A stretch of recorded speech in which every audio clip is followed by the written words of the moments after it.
Amém. Glória a Deus. Boa noite a todos os irmãos e irmãs que nos acompanham pela internet. Que Deus possa abençoar a sua vida nessa noite. Que a graça e a paz de nosso Senhor Jesus possa inundar o seu coração. Que o Senhor fale com você nessa noite. Nós vamos, nesse momento, queridos irmãos, meditar na palavra de Deus. E para isso quero convidá-lo a ler comigo na segunda carta do apóstolo Paulo à igreja de Corinto, 2 Coríntios, capítulo 7, verso 10. Nós vamos fazer a leitura desse verso 10, apenas o verso 10 nesse momento. Diz assim a palavra do Senhor: porque a tristeza, segundo Deus, produz arrependimento para a salvação, que a ninguém traz pesar, mas a tristeza do mundo produz morte. Mais uma vez, porque a tristeza, segundo Deus, produz arrependimento para a salvação, que a ninguém traz pesar, mas a tristeza do mundo produz morte. Queridos irmãos, hoje eu quero falar do assunto que eu acredito ser o assunto mais importante da Bíblia. Você vai ouvir nessa noite o assunto mais importante da Bíblia. Você sabe qual é? Você sabe qual é o assunto mais importante? Qual é o principal tema da Bíblia, da palavra de Deus? Talvez alguém pense: será, pastor, a cura das enfermidades o assunto mais importante? Eu acredito que deva haver assuntos mais importantes do que esse na Bíblia. O que você acha? Talvez alguém pense: pastor, um dos temas mais importantes é ser uma pessoa religiosa e uma pessoa próspera, um religioso e próspero. Mas será que não existe nenhum assunto mais importante do que esse na Bíblia? Ser religioso e próspero? Talvez alguém esteja pensando: pastor, acredito que o tema mais importante é que falar dos problemas quando eles são resolvidos por Deus, que Deus vai resolver todos os nossos problemas. Talvez alguém esteja pensando isso, e pensando isso seria um ótimo tema, porque eu estou cheio de problemas. Bom, meus irmãos, nenhum desses assuntos aqui são os mais importantes da Bíblia. Quanto a ter todos os problemas resolvidos, esqueça isso. Definitivamente esqueça, porque Jesus disse que no mundo nós teríamos aflições, mas tenha de bom ânimo, ele disse, porque eu venci o mundo. Em nenhum momento Jesus disse que teríamos uma vida fácil. Ao contrário, era preciso ânimo, porque haveriam sim problemas, aflições. Se alguém disse para você que Deus resolveria todos os nossos problemas, essa pessoa mentiu para você, porque o Senhor nunca prometeu isso. Quanto às curas das enfermidades, esse assunto tem a sua importância, claro que sim, mas não é o tema mais importante. Certa vez Jesus curou 10 leprosos, e apenas um voltou para agradecer a Jesus pela bênção recebida. E por aí os irmãos vão percebendo que o problema do ser humano é muito maior do que uma enfermidade física. Quanto a ser religioso e próspero, Jesus certa vez encontrou-se com um jovem próspero e muito religioso, mas o seu coração estava longe de Deus. Portanto, queridos, há sim um assunto que eu creio ser um assunto superior aos demais. E eu estou falando do tema salvação. Eu estou falando e quero falar nessa noite sobre a salvação. Daqui 50, talvez 60 ou 70 anos, boa parte das pessoas que me ouvem não estarão mais aqui. Inclusive eu. Hoje eu tenho 42 anos. Daqui 50 anos eu vou ter 92 anos. Eu tenho que ser muito otimista para crer que daqui 50 anos eu estarei ainda aqui nessa terra. É claro que para Deus não há nada impossível. Mas a questão é, se eu não estiver aqui, aonde eu estarei? Essa é a pergunta. Se você daqui 50, 60, 70 anos, se você não estiver aqui, aonde você vai estar? Você já pensou nisso? Você já pensou aonde você estará após a morte? Para onde você irá após a morte? A Bíblia apresenta duas opções apenas. Embora as religiões, de modo geral, querem criar outras opções, mas a palavra de Deus é certa em nos dizer que há apenas duas opções, dois lugares: o céu e o inferno. Podemos assim dizer, junto com Deus ou longe de Deus.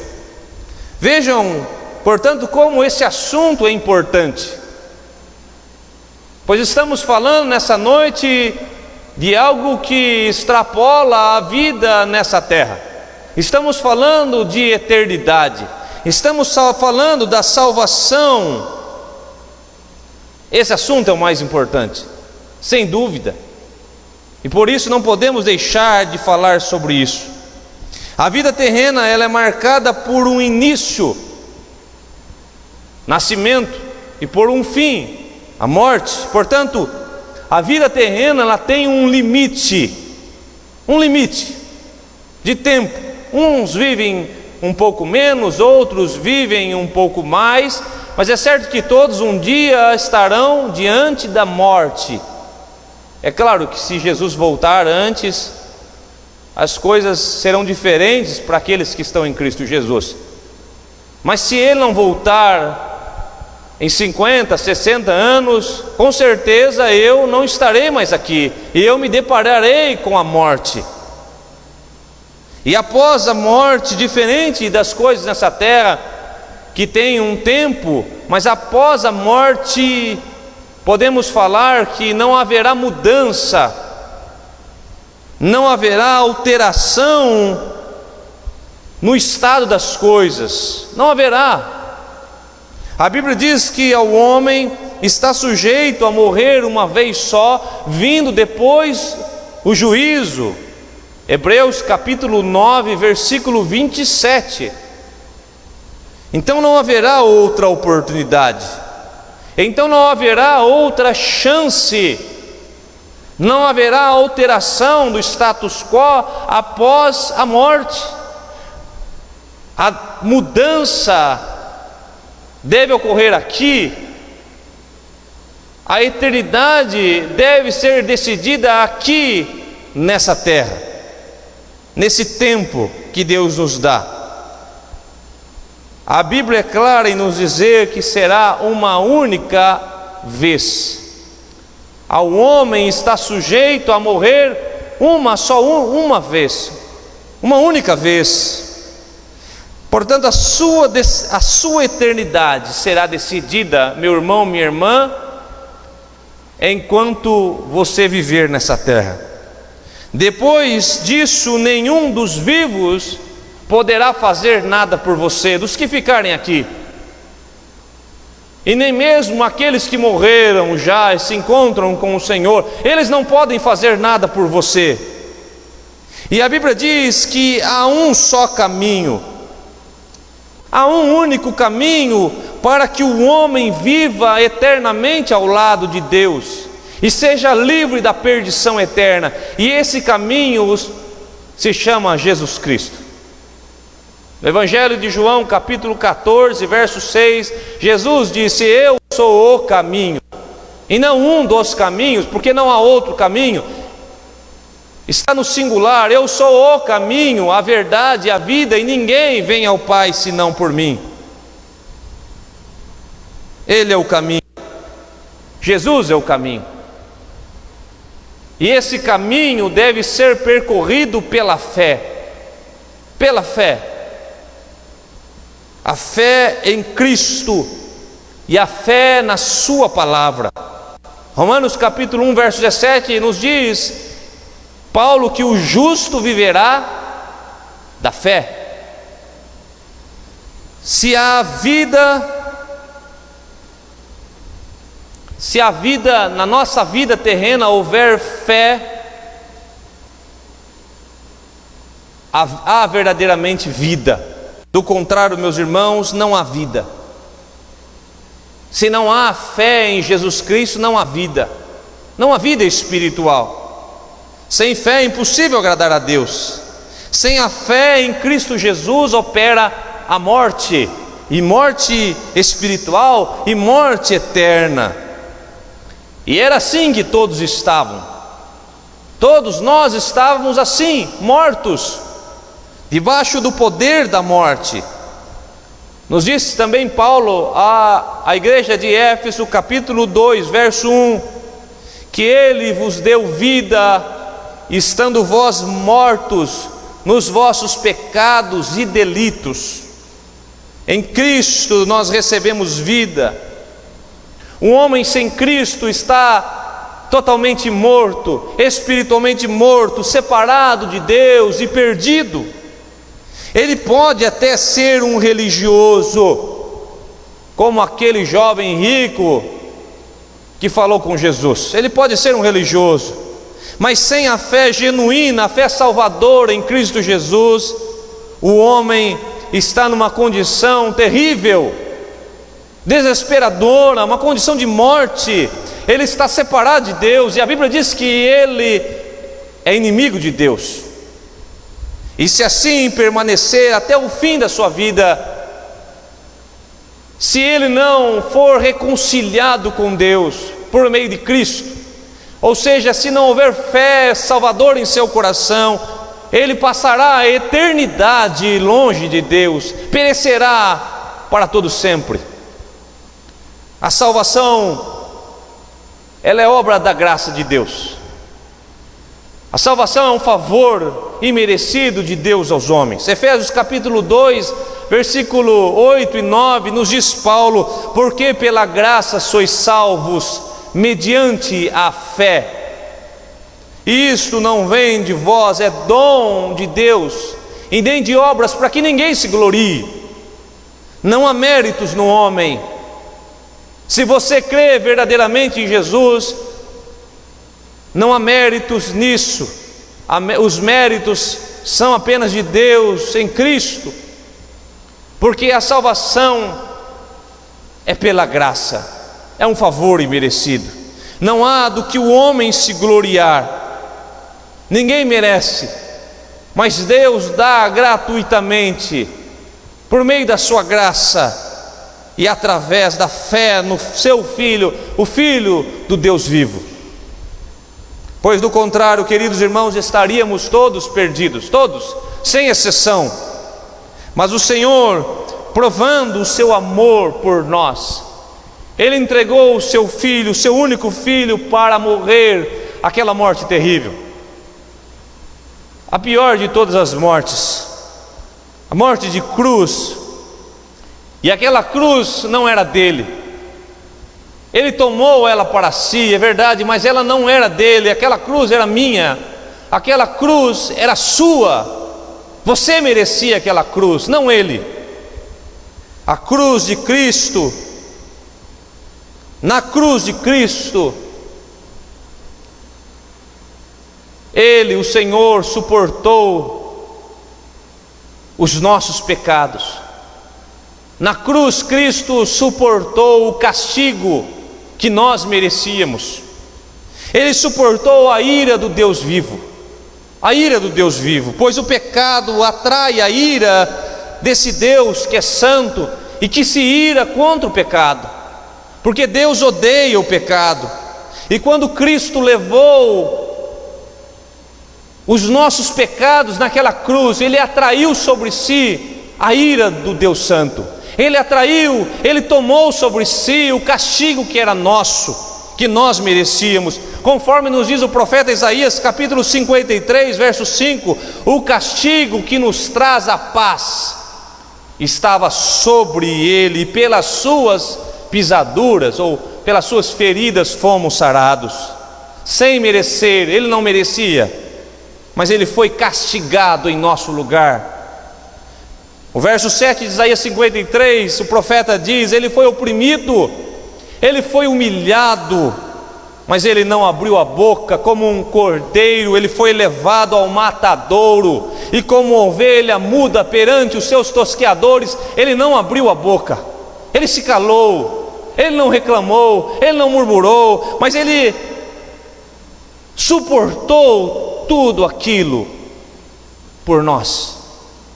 O verso 10 desse mesmo capítulo, o profeta diz que o Senhor, o Pai, agradou moê-lo. Ele foi moído por nós. Nós merecíamos tudo aquilo. Portanto, meu irmão, minha irmã, só há salvação exclusivamente na pessoa de nosso Senhor e Salvador Jesus Cristo, somente por meio dele. Contudo, nós precisamos atentar para as palavras do Senhor, quanto o próprio Senhor fala sobre esse assunto. Talvez até o que eu preguei aqui, você que está me ouvindo, talvez você diga: sobre isso eu já sei, pastor, eu sei de tudo isso. Talvez a maioria das pessoas digam isso: eu sei, pastor, de tudo isso, que Ele assumiu o meu lugar. Mas precisamos, meus irmãos, nos atentar às palavras do Senhor Jesus quando Ele trata a respeito desse assunto. Há muitos hoje que estão perecendo, literalmente estão indo para o inferno, crendo que estão salvos em Cristo Jesus, dizendo: eu aceitei Jesus e por isso estou salvo. Mas espera aí, em primeiro lugar, não somos nós que aceitamos a Ele, é Ele que nos aceita. Somos nós que precisamos dele, e não Ele que precisa de nós. É Ele que nos recebe sujos e imundos. Mas isso é o de menos, é o menor problema. Porque quando nós olhamos para o Evangelho de Mateus, capítulo 7, versículo 21, nós vemos que o Senhor disse que nem todo aquele que diz Senhor, Senhor entrará no reino dos céus, mas todo aquele que faz a vontade de meu Pai que está nos céus. Então vejam, meu irmão, minha irmã, você que está me ouvindo e você diz: eu aceitei Jesus.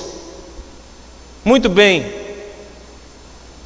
mas a confissão dos lábios, eu aceitei, eu recebi, ou até mesmo de uma forma mais bíblica, eu criei em Jesus Cristo.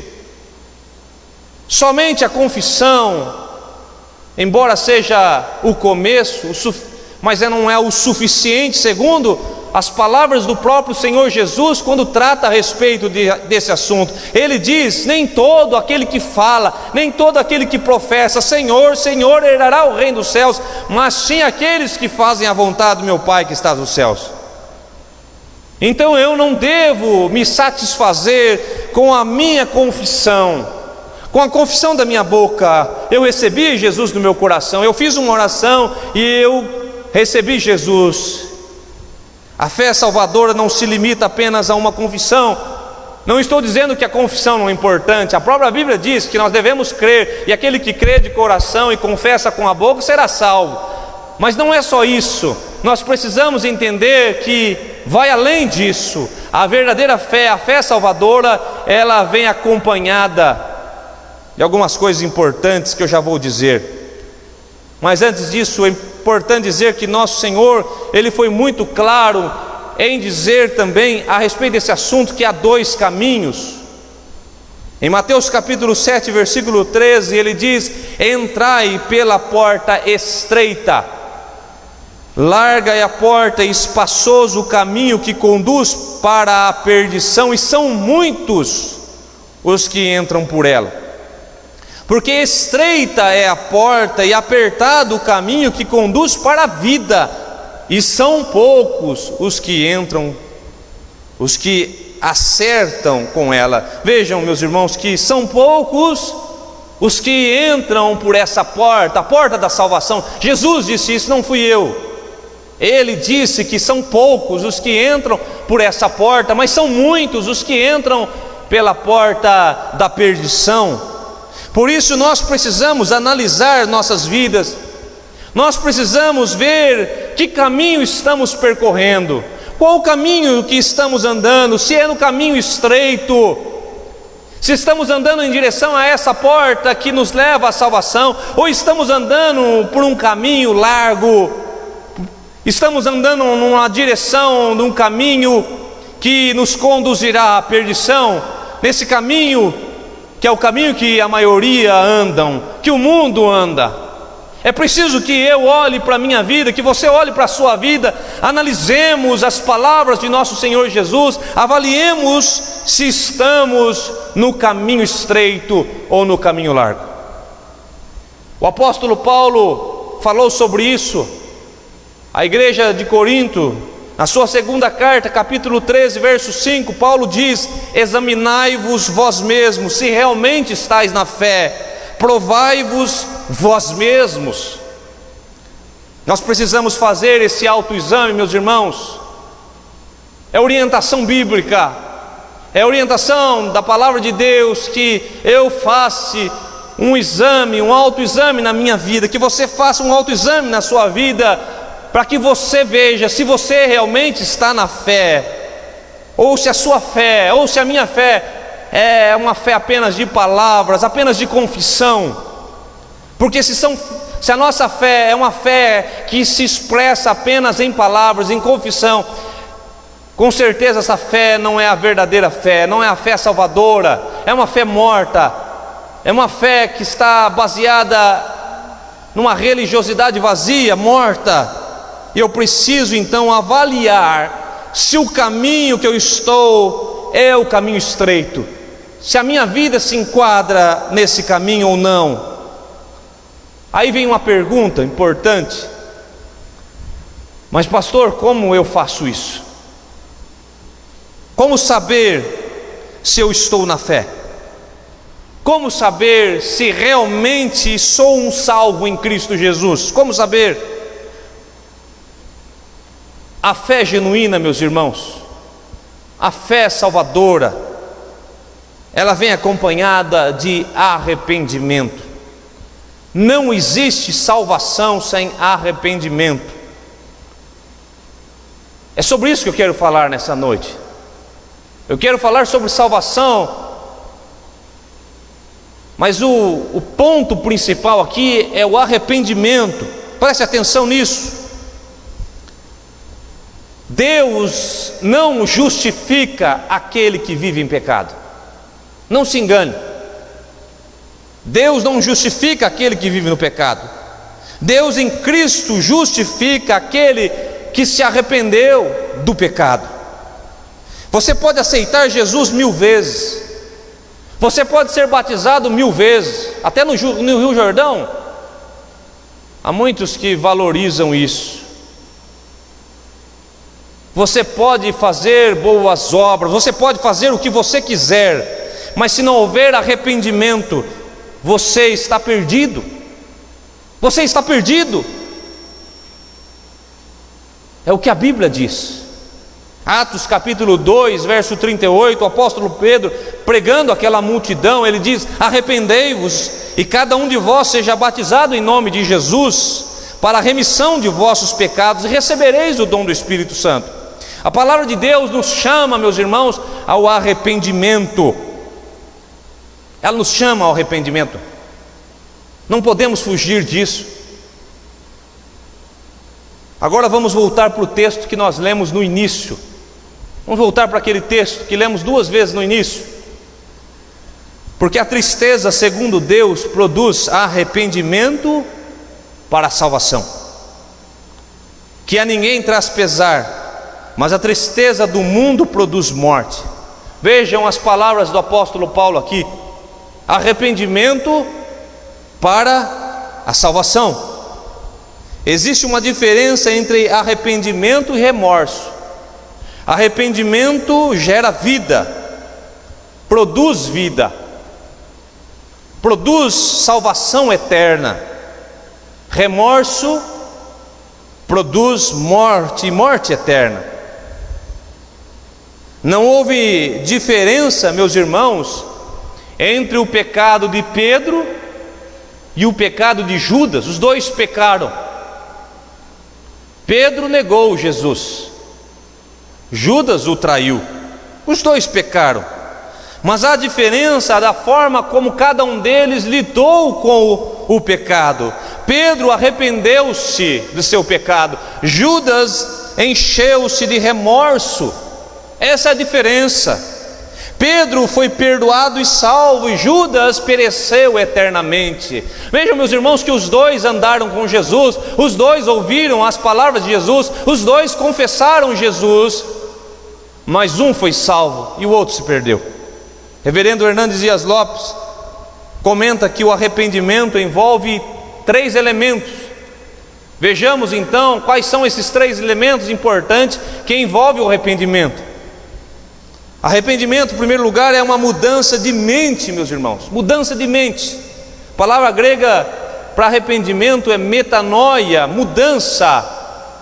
Mudança de mente.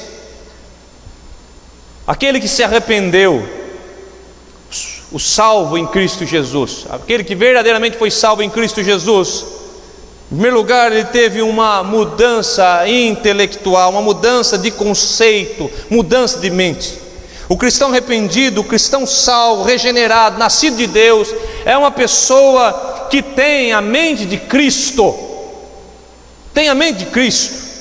Ele passa a entender na sua vida que o pecado gera morte.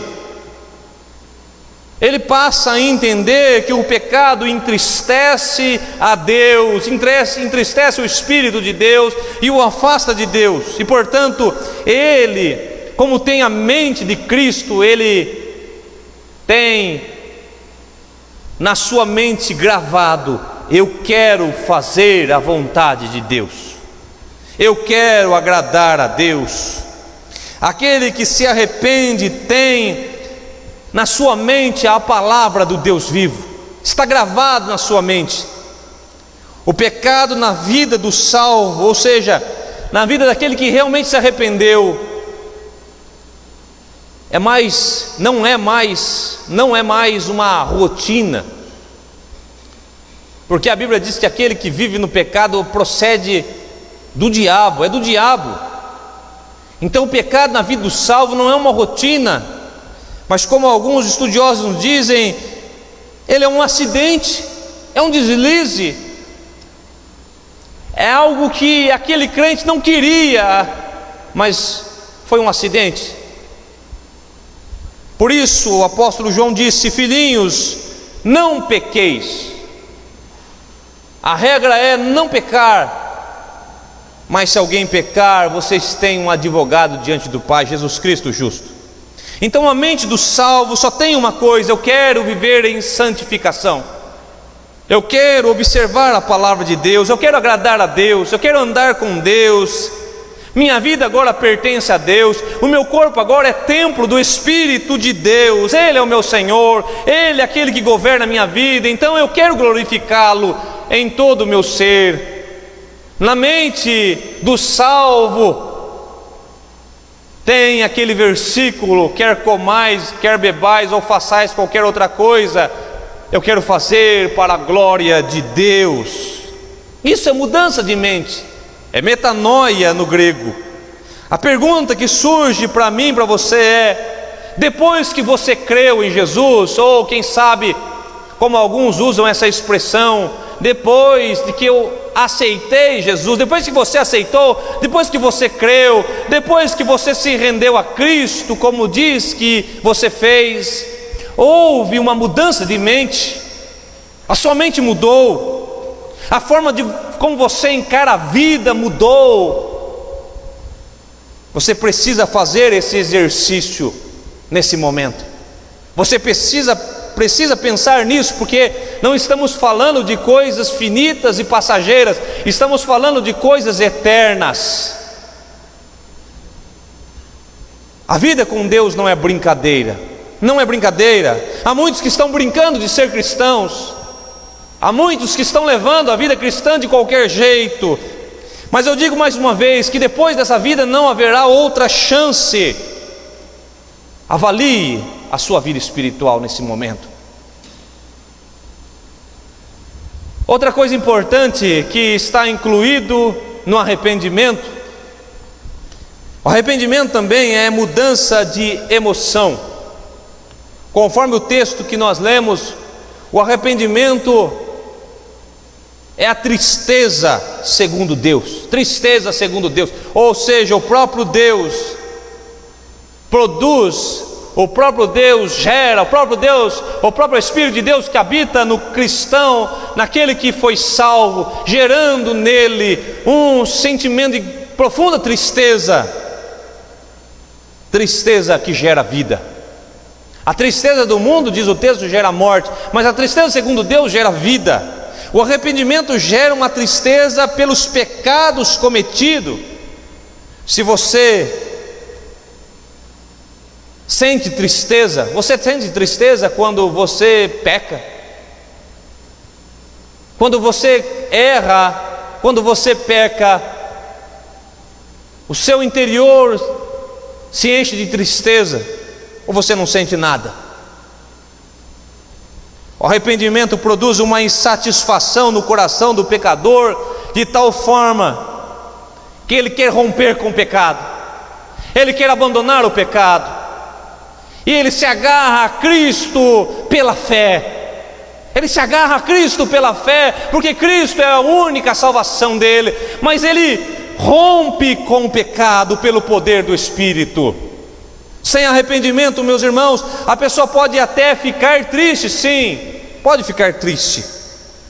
Ela cometeu um erro, ela cometeu algo que ela até considera ser pecado, porque ela é religiosa, ela sabe que algumas coisas são pecados, e ela se entristece, mas isso não é suficiente, porque Judas também ficou triste.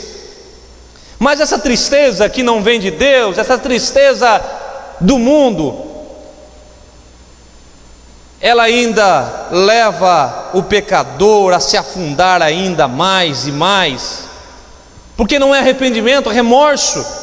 Sem arrependimento, aquele que é escravo do pecado, ele continua sendo escravo do pecado, ele se entristece, mas ele continua, e ele vai se aprisionando mais e mais, se afundando num lamaçal sem fim. E o final disso tudo é a perdição eterna, a morte eterna. Porém, quando uma pessoa se arrepende, porém quando uma pessoa, ela realmente é quebrantada diante do Senhor, ela passa a fugir do pecado.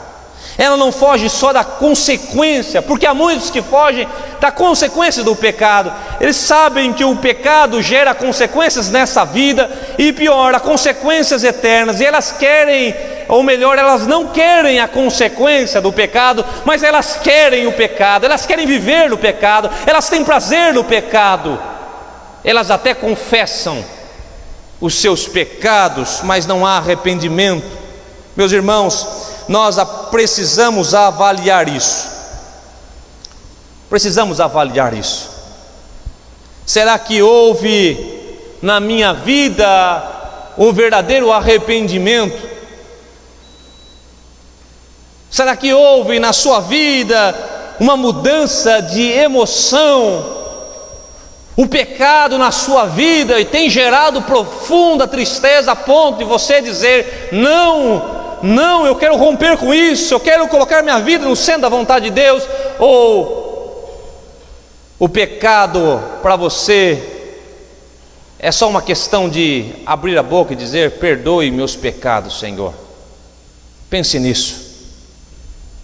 Pense nisso, é muito importante, meus irmãos, porque arrependimento, ele gera abandono de pecados. Do contrário, não é arrependimento, é remorso. Um terceiro elemento e último que envolve o arrependimento é mudança de vontade. O verdadeiro arrependimento, ele atinge a nossa vontade, ou seja, as atitudes por completo. O arrependimento gera mudança na mente, nas emoções e na nossa vontade. É converter-se totalmente do caminho que estávamos e caminharmos por um caminho oposto, totalmente oposto ao que estávamos seguindo.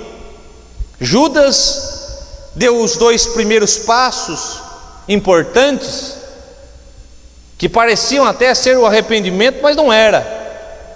Ele reconheceu que tinha traído sangue inocente, ele confessou o seu pecado, ele sentiu tristeza por ele, a ponto de devolver o dinheiro recebido por aquela traição. A Bíblia diz que ele jogou o dinheiro, devolvendo e reconhecendo a sua traição. Porém, ele não deu o último passo, ele não se voltou a Cristo Jesus, ele não pediu perdão, ele não mudou a conduta dele, ao contrário, se encheu de remorso, de amargura. Por isso, meu irmão e minha irmã, eu disse que há muitos que estão achando que são salvos, estão dizendo: eu aceitei Jesus, eu fiz uma oração aceitando a Jesus, contudo estão perecendo.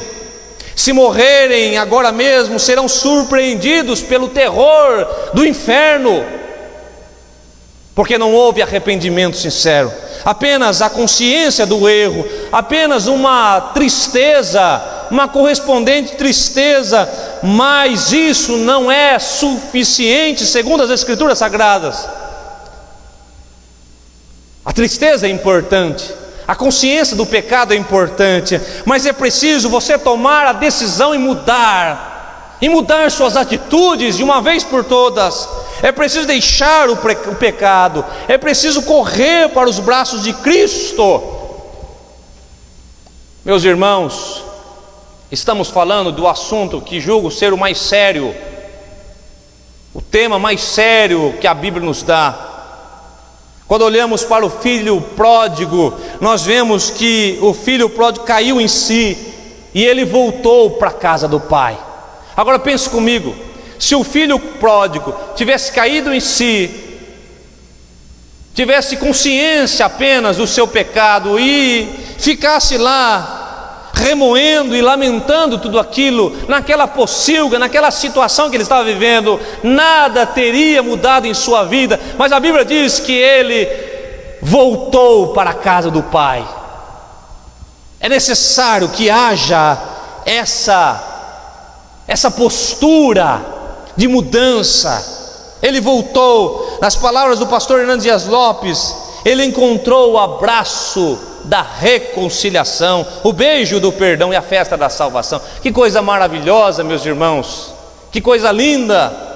Como eu já disse, Deus não justifica aquele que vive em pecado. Não se engane. Eu adulterei hoje e peço perdão, e amanhã adultero de novo. Prostituí hoje e amanhã peço perdão e continuo me prostituindo e tendo relações sexuais fora do casamento. Mentiu hoje, amanhã peço perdão e continua mentindo. Cometeu algum ato contrário à palavra de Deus e amanhã continua fazendo, e não há uma postura de mudança.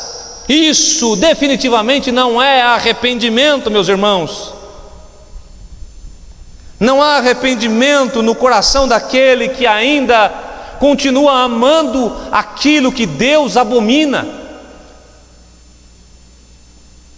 Essa semana ouvi uma mensagem que falou muito ao meu coração a respeito desse tema. E o pastor questionava: como pode alguém dizer que ama a Deus e continua amando coisas que Deus odeia? Como pode? E eu comecei a me questionar sobre tudo que eu gosto. Será que eu estou gostando e amando alguma coisa que Deus odeia? Oh, Espírito Santo, fale comigo. Ninguém pode ser crente em Jesus sem antes se arrepender dos pecados. Não há fé salvadora sem arrependimento do pecado. Não há salvação para aquele que confessa com a sua boca Jesus Cristo, mas continua amando esse mundo. Por isso, olhe para você, meu irmão, minha irmã, examine a sua vida, veja se você realmente está na fé. Veja se você realmente é um salvo em Cristo Jesus, ou você está se enganando, ou você foi enganado com a mentira que disseram para você, que você era só você fazer uma oração, eu aceito a Jesus e tudo estava certo. Isso é uma mentira. Embora a confissão é bíblica e importantíssima, mas a fé verdadeira, genuína, salvífica, ela vem acompanhada de arrependimento. Do contrário, não é fé. Não há salvação. A mudança de mente, a mudança de emoções, a mudança de atitude, ou seja, a conversão completa do pecador é um sinal, é o sinal que realmente houve salvação. Porque do contrário não houve salvação. Do contrário não houve reconciliação. Não houve justificação. O máximo que houve é uma experiência religiosa vazia, morta, porque a religiosidade ela mais serve para levar pessoas para o inferno. Atente para as palavras de Cristo Jesus, Ele é o caminho. Observe essa santa palavra, meu irmão, minha irmã. De acordo com a Bíblia, o salvo é aquele que morreu para o pecado. A sua velha natureza está crucificada com Cristo, e ele ressuscitou com Cristo espiritualmente para uma vida nova com Deus.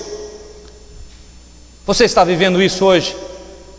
Se não está vivendo, dobre-se diante do Senhor, porque hoje é dia de salvação. Hoje é dia de você se dobrar e clamar, e buscar a face do Senhor, e arrepender-se dos seus pecados. Peça ao Senhor: Senhor, converta o meu coração. Senhor, transforme meu coração. Senhor, faça de mim um homem novo, uma mulher nova. Faça de mim, Senhor, um homem de Deus, uma mulher de Deus. Transforme, Senhor, verdadeiramente. Meus irmãos, depois dessa vida não haverá mudança. É agora. Aquele que está ouvindo a voz do Espírito, se você está ouvindo o Espírito Santo falar ao seu coração, se renda a Jesus Cristo, se renda a Ele e arrependa dos seus pecados. Confesse os seus pecados e diga a Ele: Senhor, eu não mereço, eu sou um terrível pecador, eu mereço o inferno. Contudo eu clamo a Ti, a Tua graça, a Tua misericórdia sobre mim. Confesse, se humilhe, chore diante do Senhor, se preciso for, mas se renda com um coração sincero diante dEle, e hoje mesmo haverá salvação na sua vida, porque Ele está com os braços abertos para você. Ele não morreu naquela cruz para lhe condenar, Ele morreu naquela cruz para lhe salvar. E se o Espírito está falando com você, é porque Ele quer fazer isso hoje na sua vida. Guarde essa palavra no seu coração, que essa palavra possa gerar vida a cada um que ouviu nessa noite. Lembremos-nos das palavras do Senhor Jesus, quando Ele fala dos dois caminhos, as duas portas. Ele disse que há uma porta, há um caminho largo que conduz a uma porta onde muitos entram por ela, muitos. E há uma porta que só se chega a ela por um caminho estreito, onde poucos se chegam a ela. Que esse seja a cada um de nós. Que Deus abençoe a sua vida, que Deus abençoe o seu coração com essa palavra.